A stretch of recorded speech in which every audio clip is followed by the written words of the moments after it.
अस्सलामुअलैकुम विद्यार्थी मित्रों। आज આપણે 9મા ધોરણમાં હિન્દી વિષયની અંદર બીજો યુનિટ ભણીશું, જેનું નામ છે ન્યાય મંત્રી, જેના લેખક છે શ્રી સુદર્શન, જેમનો જન્મ 1896ની અંદર થયો હતો અને તેમની મૃત્યુ 1968માં થઈ હતી।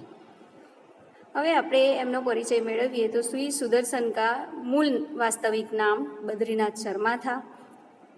आपका जन्म 1896 ईस्वी सन पंजाब राज्य के सियालकोट नामक स्थान में हुआ था। बचपन से ही आपने कहानियाँ लिखना प्रारंभ किया था।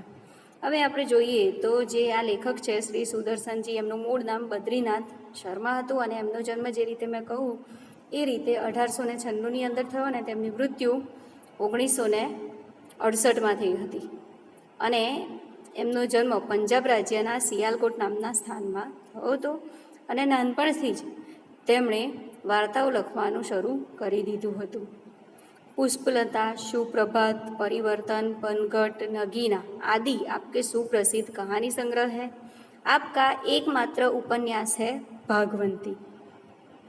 एमना घणा बधा कहानी संग्रह है, जेमना नाम है पुष्पलता, सुप्रभात, परिवर्तन, पनघट अने नगीना, ज्यारे एमनो उपन्यास एक ज छे जेनुं नाम है भागवंती। इस कहानी में सम्राट अशोक सर्वश्रेष्ठ न्याय मंत्री की खोज में था। शिशुपाल से मुलाकात होने पर उसकी योग्यता देखकर उसे न्याय मंत्री बनाया। હવે આ વાર્તાની વાત કરીએ તો આ વાર્તાની અંદર જે સમ્રાટ અશોક છે એને ન્યાય મંત્રીની શોધ હતી અને શિશુપાલથી જ્યારે એની મુલાકાત થઈ ત્યારે તેની યોગ્યતા જોઈને એને ન્યાય મંત્રી બનાવવામાં આવ્યો હતો।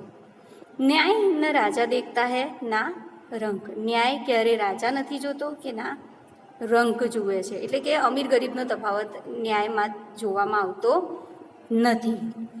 न्यायतंत्र पर विश्वास दिलाने के लिए यहाँ प्रयास किया है। न्यायतंत्रनी ऊपर विश्वास अपाववा माटेनो अहींया प्रयत्न करवामां आव्यो छे। नई पीढ़ी के लिए इस प्रेरक कहानी द्वारा न्यायतंत्र की जिम्मेदारी का भी महत्व समझाया गया है। એટલે કે અત્યારની પીઢી માટે અહીંયા આ એક પ્રેરણાદાયી વાર્તાથી ન્યાયતંત્રની જવાબદારીનું મહત્ત્વ અહીંયા સમજાવવામાં આવ્યું છે। હવે આપણે મૂળ જે વાર્તા છે એની આપણે જો વાત કરીએ તો એક વાર્તાની રીતે લઈશું એને તો આપણને આ વાર્તાની અંદર બહુ મજા આવશે, બરાબર છે? તો આપણે શરૂ કરીએ। संध्या का समय था, चारों ओर अंधकार फैल चुका था। ऐसे में किसी ने बाहर से घर का दरवाजा खटखटाया। कौन है? ब्राह्मण शिशुपाल ने थोड़ा सा दरवाजा खोलते हुए पूछा। હવે સાંજનો સમય હતો, બધી તરફ અંધારું ફેલાઈ ગયું હતું। એટલામાં બહારથી કોઈએ દરવાજો ખટખટાવ્યો તો શિશુપાલે થોડો દરવાજો ખોલીને પૂછ્યું કે કોણ છે ભાઈ? एक परदेसी, बाहर से आवाज़ आई। क्या मुझे रात काटने के लिए स्थान मिल जाएगा? હવે બહારથી એવી અવાજ આવી કે હું એક પરદેશી છું, શું મને અહીંયા રાત કાપવા માટે અહીંયા સ્થાન મળી જશે? जैसे ही शिशुपाल ने पूरा दरवाज़ा खोला, उसके सामने एक नवयुवक खड़ा था। જેમ જ્યારે એમણે દરવાજો ખોલ્યો શિશુપાલે ત્યારે એમની સામે એક नवयुवान ऊभो हतो। उन्होंने मुस्कुराकर कहा, यह मेरा सौभाग्य है। अतिथि के चरणों से यह घर पवित्र हो जाएगा। आइए पधारिए। शिशुपाले एकदम हसीने जवाब आप्यो कि आ तो मारू सौभाग्य कहेवाय। अतिथिना चरणोथी तो मारू घर पवित्र थई जशे। आओ अने मारा घरमां पधारो के छे। अतिथि को लेकर शिशुपाल घर में गए और उनका आदर सत्कार किया। अतिथि ने लईने शिशुपाल एमना घर में गया अने एनो आदर सत्कार कर्यो। फिर दोनों उस समय की देश की अवस्था पर बात करने लगे। शिशुपाल ने कहा, आजकल बड़ा अन्याय हो रहा है, परंतु परदेसी इस बात से सहमत न था। वह बोला, दोष निकालना तो सुगम है परंतु कुछ करके दिखाना कठिन है। પછી બંને વચ્ચે દેશની જે અત્યારની અવ્યવસ્થા છે એની ઉપર વાતો ચાલી બંને વચ્ચે। ત્યારે શિશુપાલે કહ્યું કે આજકાલ તો દેશની અંદર ઘણો અન્યાય થઈ રહ્યો છે, પરંતુ પેલો જે પરદેશી છે ને એ આ વાતથી સહમત નહોતો। વહ બોલા, એ શું કહે છે કે દોષ કાઢવું તો એકદમ સરળ છે, પણ એને કંઈક કરી બતાવવું એ ખૂબ કઠિન છે, મુશ્કેલ છે કે છે। શિશુપાલ બોલે, અવસર મિલે તો દિખા દઉં कि न्याय किसे कहते हैं। શિશુપાલ શું કહે છે કે મને જો અવસર મળે તો હું બતાવી દઉં કે ન્યાય કોને કહે છે। તો આપ અવસર ચાહતે हैं। તો પેલા જે અતિથિ આવેલા એ શું કહે છે કે જો તો તમને અવસર જોઈએ છે એમ ને? हाँ अवसर चाहता हूँ। तो शिशुपाल શું કહે છે કે હા મને અવસર જોઈએ છે, એટલે કે મને મોકો જોઈએ છે। फिर कोई अन्याय नहीं होगा। તો પેલું જે અતિથિ છે એ શું કહે છે કે શું તો પછી અન્યાય નહીં થાય? તો શિશુપાલ એનો જવાબ શું આપે છે? બિલકુલ નહીં। તો અન્યાય નહીં થાય કે બિલકુલ નહીં થાય એમ। કોઈ અપરાધી દંડ से ન बचेगा। કોઈ અપરાધી દંડથી બચશે नहीं। परदेसी ने मुस्कुरा कर कहा, यह बहुत कठिन काम है। પેલો જે અતિથિ આવેલો એણે હસીને કહ્યું કે આ કામ તો ખૂબ મુશ્કેલ છે કે છે। ब्राह्मण के लिए कुछ भी कठिन नहीं, मैं न्याय का डंका बजा कर दिखा दूंगा। तो શિશુપાલ શું કહે છે કે બ્રાહ્મણ માટે તો કોઈ બી કામ મુશ્કેલ હોતો નથી, હું ન્યાયનો ડંકો બજાવીને બતાવી દઈશ કે છે। परदेसी धीरे से मुस्कुराए पर कुछ ना बोले। फिर कुछ देर बाद वे सो गए। પેલા જે અતિથિ છે એ ધીમેથી હસ્યા પણ કશું બોલ્યા નહીં અને પછી થોડી વાર પછી ઊંઘી ગયા। सुबह उठकर परदेसी ने शिशुपाल को धन्यवाद देकर उनसे विदा ली। સવારે જ્યારે એ અતિથિ ઉઠ્યા ત્યારે શિશુપાલને ધન્યવાદ કહ્યું અને પછી એ વયા ત્યાંથી ગતા રહ્યા।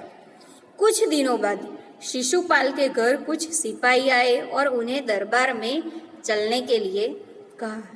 થોડા દિવસો પછી શિશુપાલના ઘરે કેટલાક સૈનિકો આવ્યા અને એમને દરબારમાં લઈ જવા માટે કહ્યું। शिशुपाल सहम गए। शिशुपाल तो डरी गया। वे समझ नहीं सके कि सम्राट ने उन्हें क्यों बुलाया है। એમને સમજાયું નહીં કે રાજાએ એમને કેમ બોલાયા છે। कहीं उस परदेसी ने तो सम्राट से झूठी सच्ची शिकायत नहीं कर दी। એ એવું વિચારે છે કે પેલું જે અતિથિ આવેલો, જે પરદેશી આવેલો, એણે તો કંઈક શિકાયત નથી કરી કે મારી કોઈ ફરિયાદ તો નથી કરી દીધી રાજ દરબારમાં, એવું વિચારે છે શિશુપાલ। दरबार में पहुंचकर शिशुपाल का कलेजा धड़कने लगा जब उन्होंने देखा कि परदेसी ही सम्राट अशोक है। दरबाરમાં જ્યારે શિશુપાલ પહોંચ્યા ત્યારે તો એમના ધબકારા વધી ગયા। કેમ? કારણ કે એમને જોયું કે જે તે દિવસે જે પરદેશી આવેલો એ જ પરદેશી સમ્રાટ અશોક છે। सम्राट बोले, ब्राह्मण देवता, मैं आपको न्याय का अवसर देना चाहता हूँ, आप तैयार हैं? राजा શું કહે છે કે હે બ્રાહ્મણ દેવતા, હું તમને ન્યાયનો એક અવસર આપવા ઈચ્છું છું, શું તમે તૈયાર છો? पहले तो शिशुपाल घबराए, फिर बोले, यदि सम्राट की यही इच्छा है तो मैं तैयार हूँ। शिशुपाल पहला तो थोड़ा गभराया पण પછી મક્કમ થઈને એવા બોલ્યા કે જો તમે એવું જ ઈચ્છતા હોય તો હું तैयार छूँ के छे। बहुत ठीक, कल से आप न्याय मंत्री हुए, सम्राट ने कहा और अपने हाथ से अंगूठी उतारकर शिशुपाल को पहना दी। यह सम्राट अशोक की राजमुद्रा थी। तो पछी राजा शू कहे छे कि चलो ठीक है, तो कालथी तमे हवे न्याय मंत्री बन्या एम कहीने सम्राट अशोके एमना हाथनी जे अंगूठी हती ए उतारीने शिशुपालना हाथमां પહેરાવી દીધી। અને આ અંગૂઠી શું હતી તો સમ્રાટ અશોકની રાજમુદ્રા હતી. અબ શિશુપાલ न्याय मंत्री थे. હવે શિશુપાલ કોણ હતા? न्याय मंत्री બની ગયા હતા. उन्होंने राज्य की समुचित व्यवस्था करना आरंभ कर दिया. એ જે શિશુપાલ હતા એમણે હવે રાજ્યની વ્યવસ્થાની જવાબદારી હવે એમણે સ્વીકારી લીધી હતી અને એમને એ વ્યવસ્થા સારી રીતે ચલાવવાનું શરૂ કરી દીધું હતું. ઉનકે સુપ્રબંધ સે રાજ્ય મેં પૂરી તરહ શાંતિ રહેને લગી. એમણે જે રાજ્યની વ્યવસ્થા સારી રીતે કરી હતી એનાથી આખા રાજ્યમાં શાંતિ રહેવા લાગી હતી. કિસી પ્રકાર કા ભય નહીં થા. હવે લોકોમાં કોઈ પણ પ્રકારનો ભય એટલે કે ડર ન હતો. લોક દરવાજે તક ખુલે છોડ જાતે થે. લોકો હવે તો ઘરના દરવાજા પણ ખુલ્લા મૂકી દેતા હતા, કારણ કે એમને હવે કોઈ જાતનો ભય નહોતો કે કોઈ ચોરી કરશે કે કોઈ ઘરમાં આવીને લૂંટી જશે. એવો કોઈ પ્રકારનો હવે ડર રહ્યો નહોતો, કારણ કે રાજ્યમાં ન્યાયતંત્ર સારી રીતે ચાલતું હતું. કોના કારણે? તો શિશુપાલના કારણે. ચારો તરફ ન્યાય મંત્રી કે સુપ્રબંધ ઓર ન્યાય કી ધૂમ મચ ગઈ. બધી બાજુ શું થયું? તો આજે શિશુપાલ ન્યાય મંત્રી બન્યા હતા ને, એમના ન્યાયની અને એમણે જે ન્યાયતંત્ર વિશેની જે વ્યવસ્થા કરી હતી એની બધી બાજુ ચર્ચા ફેલાઈ ગઈ હતી.